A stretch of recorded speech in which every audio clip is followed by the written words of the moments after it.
Venezuela en resistencia, guerra eléctrica, nueva fase del asedio, ese es el título de nuestra jugada crítica de hoy. Si revisamos la historia reciente, hallamos varios precedentes que podrían darnos luces sobre lo ocurrido recientemente en Venezuela. Ataques de este tipo se han dado en otros contextos de guerra asimétrica e irregular, caso Irak, Irán o Líbano. Algunos hablan de los nuevos juegos de la guerra. Si usted no está convencido, al menos permítase saber hechos como estos que siguen y permítase, sobre todo, cuestionar las versiones que se difunden de manera hegemónica. El 17 de junio de 2010 fue detectado en Belarus un gusano informático capaz de espiar y reprogramar ciertos sistemas industriales, llamado Stunex por expertos en antivirus. Ese mismo año, Estados Unidos, a través de la cooperación intraagencias entre su Agencia de Seguridad Nacional, NSA, junto a la CIA y el Comando Cibernético Militar del Pentágono, y junto al Cuartel General de Comunicaciones de Gran Bretaña y el Mossad de Israel, atacó Natanz, una de las más grandes centrales o bases nucleares de Irán situada en el centro de la República Islámica. ¿Cómo lo hizo?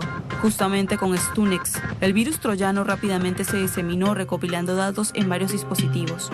Lo hizo viajando por vías inocentes de modo de no levantar sospecha de su existencia. En su viaje, llegó hasta un computador específico y por medio de un traidor instaló otro virus que en un momento determinado y con condiciones muy específicas dañaron varias centrifugadoras responsables de procesar el material radioactivo. El éxito del plan retrasó varios años el programa de desarrollo nuclear de Irán y generó pérdidas materiales cuantiosas. ¿Cuál era el objetivo? Perjudicar cualitativa y cuantitativamente el programa de enriquecimiento de uranio para la producción de energía nuclear. En el universo de la informática, Stunex funciona como un ataque de día cero. Saboteó un sistema apelando a vulnerabilidades de fábrica. En su momento fue considerado uno de los más peligrosos instrumentos de ciberguerra. Ha infectado distintos países, incluyendo varios de Europa, pero es en Irán donde más ataques se han registrado. En lo que refiere a Venezuela, el Cuerpo de Aviación de Estados Unidos en 2018 elaboró un informe en el que se detallan efectos disruptivos y de desestabilización que produciría un ataque electromagnético que interrumpa por largas horas el sistema de luz. El reporte también refiere que el ataque podría inhabilitar los generadores de respaldo del sistema y revela que reparar el daño podría tomar hasta 18 meses. ¿Casualidad? Operadores de la guerra dentro de Venezuela, por lo que ocurrió y las dimensiones de lo que ocurrió, no tuvieron facilidad de conexión y de difusión, pero las redes sociales no pararon puertas afuera, es decir, el envío de mensajes se lo pudo ver con mucha facilidad y prácticamente, no sé si usted coincide con nosotros, estuvimos revisando mensajes y prácticamente se intentó describir como el acabose de Venezuela. Ahora sí, el día final, otra vez ese relato, esa narrativa. Exactamente. Bueno, seguimos en la misma tónica, es decir, esto no ha cambiado desde el año 1999 hasta ahora. El objetivo siempre hacia afuera es generar esa concepción de una Venezuela absolutamente caotizada, arruinada, ingobernable. Yo creo que esa es la palabra. Ahora, es decir, por más que eso se siga transmitiendo hacia afuera, uno se queda con la sensación, no sé cómo lo de Marcos que analiza con más agudeza estas cosas, que siempre a esto parece faltarle algo, ¿no? Es decir, parecen unos cálculos como que es hoy,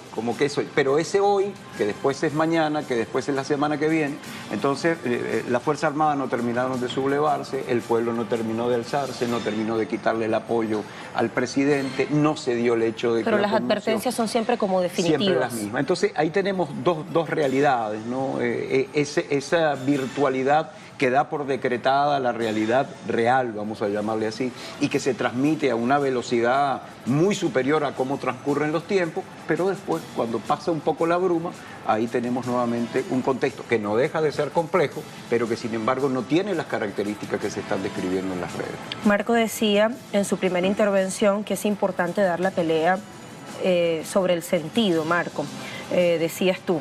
Y teníamos acá preparado un portal para compartir esta información que nos habla de los actores, de los responsables.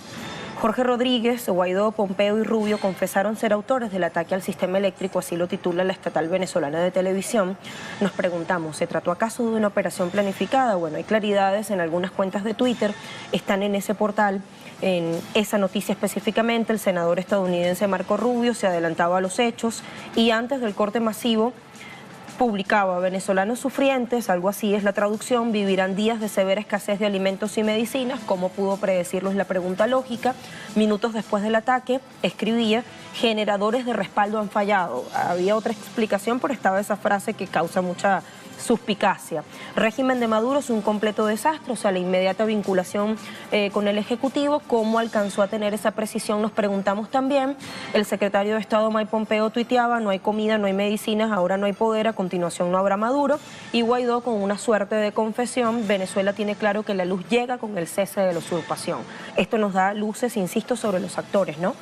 Sí, además hay un terreno que se vino preparando. O sea, hay un debate, una narrativa que se viene instalando, que es que este gobierno es ineficiente, por lo tanto todo lo que toca lo destroza, que quienes están al frente son corruptos, digamos, y se sostienen por la ambición de poder, que el orador principal del proceso revolucionario, que es Maduro, es un hombre totalmente incapaz. Por lo tanto, si juntás todos esos elementos y de repente lo acusás de ser tan incapaz que fue capaz de apagar el sistema eléctrico por su propia ineficiencia, genera un terreno donde la gente dice: bueno, pero es cierto, se han robado todo.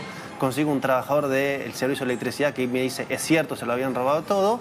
El principal orador, Maduro, las personas del gobierno, por la campaña contra ellos, están desacreditados hacia afuera, y por lo tanto la idea permea. Por eso digo, hay que dar una gran disputa de sentido. Ahora, es difícil comprender lo que ha pasado. Digo, no todo el mundo está familiarizado con el ciberataque, y después traducirlo en el idioma de lo más concreto. O sea, es entender, explicar. O sea, está bien entender, pero después como eso lo traducís a lo concreto, de toda la gente que está padeciendo porque no puede comunicarse con su familia, porque no tiene agua, por el transporte, por lo que fuera, y tenés que explicarle: mira, hay un problema de agua concreto de tu ascensor o lo que fuera, y vos le decís ciberataque.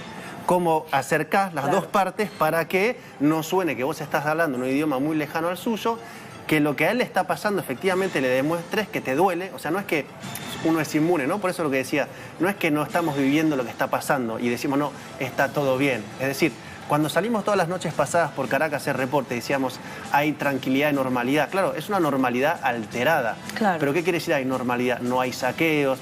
No hay, de hecho, por ejemplo, no había policía casi en las calles. O sea, no era una ciudad militarizada. Y uno se diría, sin luces, en un escenario como este debería haber, digamos, una situación que los fotógrafos se hicieran un manjar para decir: miren cómo solo queda el orden de la fuerza. Y no lo había. Era un buen escenario para que regresaran las guarimbas, esas acciones de calle que coartan el derecho de todos los venezolanos de transitar libremente, que trancan calles, etcétera, etcétera, etcétera.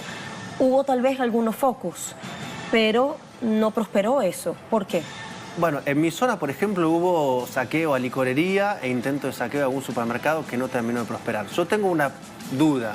Siempre pensemos que el esquema de guarimba va asociado a las redes sociales. O sea, no hay un foco de violencia que no sea traducido inmediatamente a la tendencia en Twitter para generar la matriz. En este caso ese esquema no era posible. Lo que era posible era algo tal vez más como paramilitarizado directamente en un escenario de oscuridad. Yo creo que lo que sigue pasando es que hay un error de cálculo en cómo ellos piensan que se van a desencadenar los efectos. Desde que comenzó esta secuencia de un nuevo asalto a principio de enero hasta la fecha, ellos ponen en marcha acciones cuyos objetivos no terminan de darse, que es un poco lo que decía el compañero. Es decir, en otra situación, un escenario de esto debería haber sido más apocalíptico, para así decirlo, digamos, ¿no? Debería darse esto y no se termina de dar. Entonces, en realidad esto es bueno y malo. Bueno, porque no funciona, digamos, en la totalidad del ataque. Malo, porque siguen elevando los niveles de la agresión. O sea, no es que van a desistir. O sea, lo que vemos es una escalada. Y lo que fue esto es un ataque, o sea, desde vos que tenías un problema hasta la industria nacional, hasta el sistema de transporte. O sea, todo un país se vio afectado. Hay millones de historias, por cada venezolano una, ¿no? Profesor Giuliani, ¿usted está de acuerdo con lo que está explicando Marco? Absolutamente. Es decir, en primer lugar, ese elemento que él subraya acerca de el modo en que se activa la masa opositora, vamos a decirlo así, o la población opositora, son sin duda las redes sociales. No olvidemos que a lo largo de estos 20 años, la oposición venezolana no ha construido ni un programa alternativo, ni ha construido una organización política que le permita movilizar, ni tampoco tiene en este momento un liderazgo capaz de canalizar eso. Ese es un elemento muy importante, porque condiciones se dan, pero falta ese otro elemento al cual nos referíamos hoy. En este caso, faltan estas tres cosas del lado de la oposición. Ahora, yo quiero destacar un elemento aquí con lo que Marco subrayaba en torno al asunto del ciberataque. Sin duda, hay que generar un discurso y una narrativa que permita visualizar esto, porque uno de los grandes problemas, digamos, a los efectos de esa disputa comunicacional y también ideológica, tiene que ver con que esto está muy subterráneo, es decir, si nos vamos a lo que fue el sabotaje petrolero de 2002-2003. El presidente hacía la similitud justamente. Obviamente, había unos rostros absolutamente visibles, es decir, que también ese mismo error de cálculo ocurrió en aquel momento, dieron por descontado de que esa maniobra, ese sabotaje que se daba, iba a generar la explosión y no lo generó. Pero volviendo a este análisis, aquellos elementos eran visibles, hoy no son muy visibles, es decir, lo son para aquel que de alguna manera le viene siguiendo el pulso a esto y tiene un marco de interpretación que le permite al menos llevarlo al pulso histórico, es decir, bueno, en el contexto en el que se está dando esto, digamos que desde un pensamiento incluso ingenuo uno podría decir es demasiada casualidad que ahora se dé una situación como esta y sea aprovechable. Al menos desde ahí te debería generar la duda. Lo que yo sí creo que está claramente sedimentado, al menos en una buena parte de la población nuestra, es que el asunto del sabotaje y el asunto de este tipo de guerra es una realidad que ocurre en Venezuela. Es decir, después habrá las dificultades de una cosa compleja como esta, cómo le ponemos nombre, cómo lo podemos sacar, pero de que esa convicción está en buena parte de la población, yo creo que no hay ninguna duda. Разрушены несущие колонны здания, а также оборудование систем регулирования и управления гидроагрегатов. Получили механические повреждения различной степени 5 фаз силовых трансформаторов. Были повреждены строительные конструкции трансформаторной площадки в зоне 1 и 2 блоков. Все 10 агрегатов Саяно-Шушенской ГЭС были повреждены или полностью разрушены. В акваторию Енисея вылилось более 40 тонн машинного масла. В результате аварии произошло затопление производственных уровней, находящихся ниже машинного зала. Короткое замыкание в системах управления генераторов привело к полному прекращению работы гидроэлектростанции, в том числе на собственные нужды. Под водой оказалась и территория, прилегающая к электростанции. Однако затопление населенных пунктов все-таки удалось избежать. На состоянии плотины Саяно-Шушенской ГЭС авария не отразилась. В 9 часов и 20 минут силами персонала станций и подрядных организаций были закрыты аварийно-ремонтные затворы гидроагрегатов и прекращено поступление воды в машинный зал. В разрушенных и затопленных водой помещениях Саяно-Шушенской ГЭС начались поисково-спасательные работы. В машинном зале, где произошла технологическая авария, были начаты аварийно-восстановительные работы. Было задействовано 115 человек, из них 98 человек личный состав МЧС России по Хакасии. Масляное пятно, образовавшееся в результате утечки трансформаторного масла, распространилось от плотины ГЭС вниз по течению. Лично автору канала, ссылка в описании. Также не забывайте подписываться и делиться этим видео с друзьями. А мы с вами ненадолго прощаемся. Всего вам доброго, увидимся в следующем выпуске на нашем канале.